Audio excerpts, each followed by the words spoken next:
To the left, we have the LG B10. To the right, we have the Sony X900E.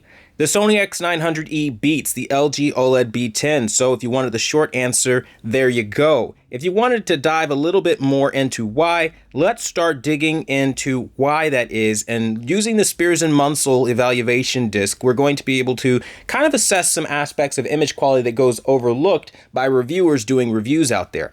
Okay, so we're going to open up our menu on the LG OLED. We're going to go into all settings, and then we're going to go into picture mode settings. Now we're going to go on our remote here, the basic Magic Remote that comes with your display, and we're going to type in the code 111311. That's going to pull up the HDMI signaling override menu, which is used for colorists to color grade their video footage. Now, what's really unique about this is that you have the ability to access the BT 2020 color space. By default, LG leaves it like this. On automatic. Automatic defaults to Rec 709, which, as you can clearly see compared to what Sony is kicking out in terms of color, it's just washed, dead, and lifeless. This has been why so many of my comparisons against the Sony X900E and various OLEDs from the C8 to the B7 have been this dramatic, because until 2020, LG hasn't had anything like this. I don't know why in 2020 they didn't build the BT 2020 color space into the TV itself. Some have speculated that by even using this menu, it actually may shorten the lifespan of your OLED. Some say that that might be a reason why they hid it away from people. I can't confirm or deny any of these kind of statements, but what I can say, if that's the case, that's really a shame, because I have no problems with my Sony A8G Bravia OLED being in BT 2020 color, so I would sincerely hope that that is not the case, and only time will tell. What I will say is I refuse to use anything other than BT 2020 because, as you can clearly see, when we leave it to automatic, the LG cannot compete any longer, and it starts to look just like a joke of a television, and you really start to wonder why everyone's gaslighting and just making stuff up, because it's not even true to the extent that they're saying. It's amazing. And these images are so telling. They're like two different species of deer, and it's just so very apparent when you do real comparisons, not those paid off ones with cherry-picked TV units. You actually buy a retail unit yourself, you get it home, you calibrate it professionally if you have the experience or pay somebody to do it, and then you go a step further and actually optimize based on the feature set and capabilities that the manufacturer gave you to create the best looking image possible for each display. That's what Quantum TV does. I can't speak for anybody else, but when you watch one of my comparisons, that's what you're seeing. And so that's why I'm using the BT 2020 color space. It is LG's best chance at getting the best picture quality possible out of the LG B10. Now, that being said, it's still pretty dramatic, as you can clearly see. The deer has more warm tones and just looks better on the X900E. Now, as we progress further and we start to look at different examples, you're going to see a theme here. And the theme is simply going to be that LG is going to have finer details in some areas, but overall that brightness, the color, and the accuracy of contrast rendering is just going to be so much more impressive on the Sony X900E. Again, it's not to say that LG isn't doing great. Honestly, as I sit in front of both TVs, I like the look, but on scenes like this, it is extremely dramatic. Now, a special note here, you will not be able to see the full range of the dynamic range. You won't be able to see all of it. I can't capture all of the dynamic range being kicked out by both displays. I mean, honestly speaking, the 900E is brighter, and so the grass is clipping. If I darken my ISO, you'll start to see the details on the 900E a lot clearer. So again, it's one of those things where you can't actually judge based off of video footage because you are not seeing the full story. Things have to clip out if you are going to see what the generality here is as far as image quality. So I hope that that kind of rings home for some of you guys, because the darker I make the image, the more you're going to run into detail being crushed out in the darker scenes. So sometimes we have to make sacrifices. So please use the commentary as a guide, because it really won't put you astray.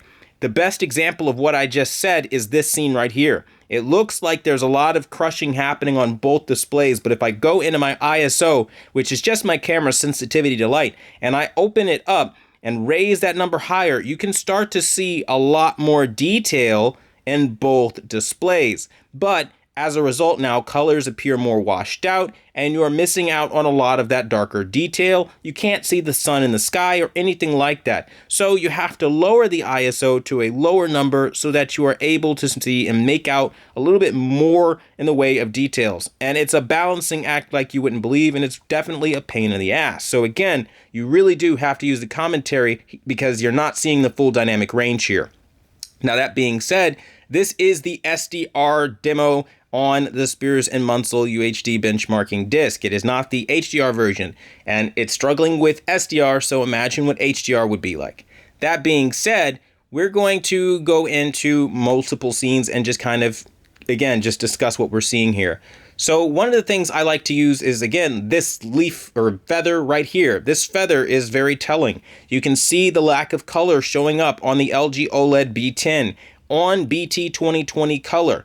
Now, to be very transparent, the Sony X900E is also on BT 2020 color, but as you are clearly seeing, they are not made equivalently. The Sony X900E is expressing far more vibrant shades of color, far more lifelike shades of color, and it's doing so because it's got a better color coverage of the BT 2020, I would imagine, because it just is gradating way, way better. Now, again, this is not to say that OLED doesn't look great, because in scenes like this, it looks absolutely amazing, where the Sony looks a little bit overly bright, at least on that last flower. Here, they're a little bit more equal. And again, as we go from scene to scene, it's when you get to these really dark scenes like the water droplets on the OLED right now, I see every little one. I don't see as much color as I see on the 900E, but I definitely do see much more in the way of detail. And that's one of the things that you have to pay attention to as you watch these kinds of comparisons. The Sony is going to be brighter. The Sony is going to have better color, but OLED with the details, that's the part that really makes it such an impressive display. And I can understand why some people might feel like that alone makes it one of the better options out there. But you're missing out on some parts of the image quality, and people aren't being as honest. Like in the center of the flower, it's literally looking dead. Like literally the same parts of the image, this part, all of this is looking dead. You don't have the same level of purple, the nuanced shade of purple in between purples that you're supposed to have.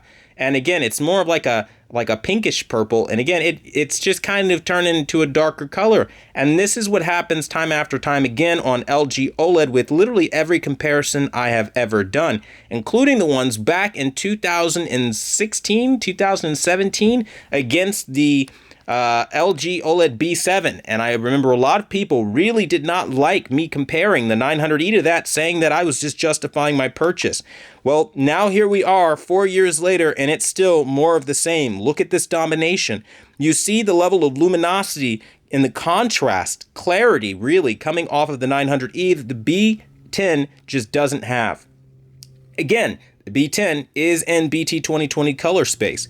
So these kinds of examples are very telling. So what LG needs to improve on is color rendering, because as you can clearly see, when you get to key areas of the flower, like these little leaves right here towards the end, you can clearly see that there are some areas that go very mist. And again, it's the overall general appearance. You're lacking the shades of color. You don't have enough pencils in the pencil box, as Sony would say, to render an image correctly. And this is what makes Sony so special, that lends to living room prowess. As you're seeing here, again, another example of just what that luminosity does. Color volume is key here. Like when you have more shades of color because of your brightness, you're able to express more lifelike images, obviously, and LG is struggling a bit with that. Now, what I will say to give LG some credit here, I absolutely love the way their reds are looking right here on this particular example. And I actually prefer the look of their reds more than the Sony, which has literally never happened in the history of any of these comparisons I've ever done. So as I turn down the ISO to where I can kind of make out a little bit more on the Sony, it's going to make everything look really, really dark, because before that, it looks like it's clipping. Sony's reds, as you can clearly see though, are the more saturated reds, the more bright reds, the more luminous reds, right? That's the word I'm looking for. I mean, it's just a very different look, right? But the OLED is doing something very special where it's not trying to juice up the brightness, and it's expressing that subtlety, that elegance that you would expect coming from, again, just light casting through the petals of the flowers. It feels more true to life and more true to the intent. And I feel like this is an example of what OLED can do when they really, really get it right. And I just wanted to put that out. You see every little petal, stem, all of that. It looks incredible. Now, as we go into the next scene here, they are very, very similar. The Sony X900E, though, does lose because it can't show every little particle that's being kicked out. In this scene, again, they are both very, very similar. The 900E, though, obviously has the gray or black by comparison, but again, that's to be expected going up against an OLED. Now, again, when we look at things like cities, you can see that, again, there's just a general dimness to the screen on the LG OLED, and I'll ramp up my ISO once more so we can clearly see the picture here and see what's happening, truly happening here. And as I show you this, you're gonna see, it's a little too bright there, we'll keep it about right there. You can clearly see that the Sony X900E is way more vibrant with the same BT 2020 color coverage. And you're also able to see that the Sony X900E is showing those city lights way better, where OLED is not able to do that. And I think that's the part that's a little misleading. Some people think because of pixel level illumination that you just automatically get the better contrast 100% of the time. And that's not true. It really is going to depend on the scene. Like right now, I'm seeing isolation on the Sony on every little light way better than what I'm seeing on OLED, which technically defies logic compared to what you've been told. But again, it's just the way these things play themselves out as you do real world comparisons. And again, the city looking a little bit more muted and dead by comparison. Now, again, if you're rocking an older OLED from anything older than 2020 even, you're going to be seeing a vastly different experience than the one I'm showing right now. Notice how the city gradates on the LG B10, and notice how it gradates on the Sony X900E. I don't know if you can notice, but right in the middle of where the blue is, right in here is where you have a really rich cyan color that is missing on the OLED. This is proof that it is missing an extra color that it needs to gradate correctly. And that is really, really slowing it down from getting to the next tier of image quality like it needs to get to. And this is what I always try to illustrate in these kinds of comparisons. Now, again, just for dramatic effect to show you what anyone rocking 2019 OLEDs and lower would basically be dealing with, this is basically what you're dealing with when you're looking at the image quality I'm giving you with the BT 2020 versus what they recommend. Look at the key differences here. Now you've missed so much more of your color just by using the Rec 709.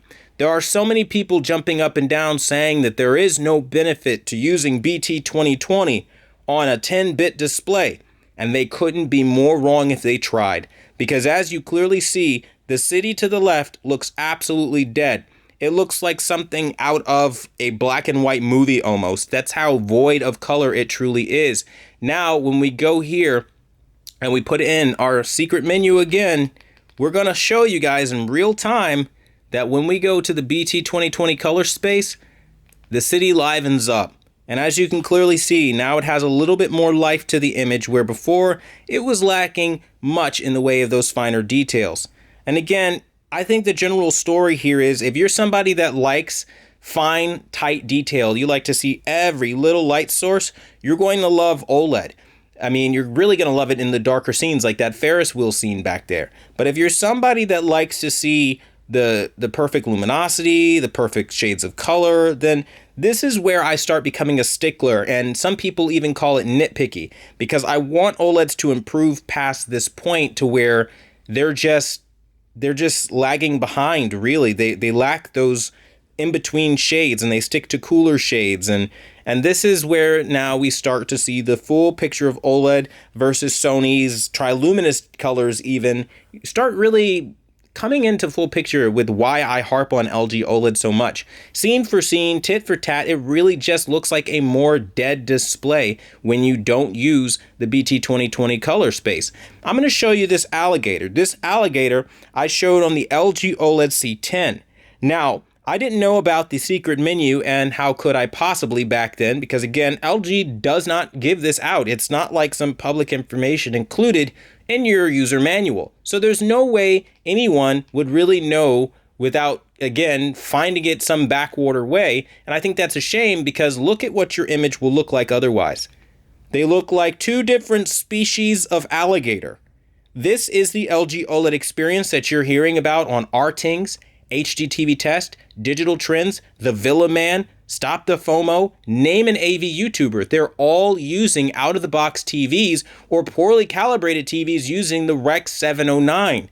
I am imploring all of you to stop doing that. Actually try to take these TVs to their fullest potential and just make a picture that looks great, because that's the whole reason color space and color science exists, to get closer to the shades of color, the hues that we see with our own eyes. And when you watch these so-called experts, you're not seeing the full picture. And it bugs me, because honestly, it doesn't have to be that way. As you guys are clearly seeing when you rock the BT 2020 color space, LG OLED comes alive and now starts to look more like the alligator it's supposed to look like. Again, it trails way behind what the Sony X900E is doing, both in color contrast, clarity, luminosity. I mean, every really important metric across the board, it is failing at. But the key thing that it is doing, the black levels are spot on, and those details are undeniable, giving a picture that really is quite breathtaking as I look at it with my naked eye. And it really, honestly, as I look at the two, it's a matter of preference. Do you prefer detail or do you prefer color and contrast? You know, it's a hard decision for some people, and it depends on your environment and, again, what is more important to you. So I'll close this video out by saying this. I don't really care which one you buy. I mean, honestly, I have OLED, I have QLED, I have like every kind of display technology that matters in my home right now. It really comes down to what kind of sacrifices you are willing to make and what you are willing to see in your image quality that is going to ultimately do it for you. But some things are consistent with image quality and almost like an image postulate, right? A rule of image quality. And that is that you have to have a certain level of image quality before you can start saying that you are the best. Every year, LG says that they are the best, but they lack these colors. They lack these brightness levels that lead to greater color volume. And it really starts to bug me, because at the end of the day, that's the whole point of this conversation. We're trying to see what can do more. And the Sony X900E is doing more than just producing fine details and deep black. Therefore, it is the winner, not by a landslide, because again, the B10 is producing an awesome image and I really like what I'm seeing, but it's by a substantial enough lead that I think even on this video that's not showing the entire story, you can kind of understand that there are some massive differences between these two displays, enough to even sway purchases from time to time. That being said, I want to thank you guys so much for watching the #1 brand in honesty. Again, the Sony X900E does end up winning this one, but again, it could very easily turn for either one, depending on what you're looking at, the scene, and if LG finally decides to start taking my advice and making images that actually make sense again. Until the next video, I'll see you guys later.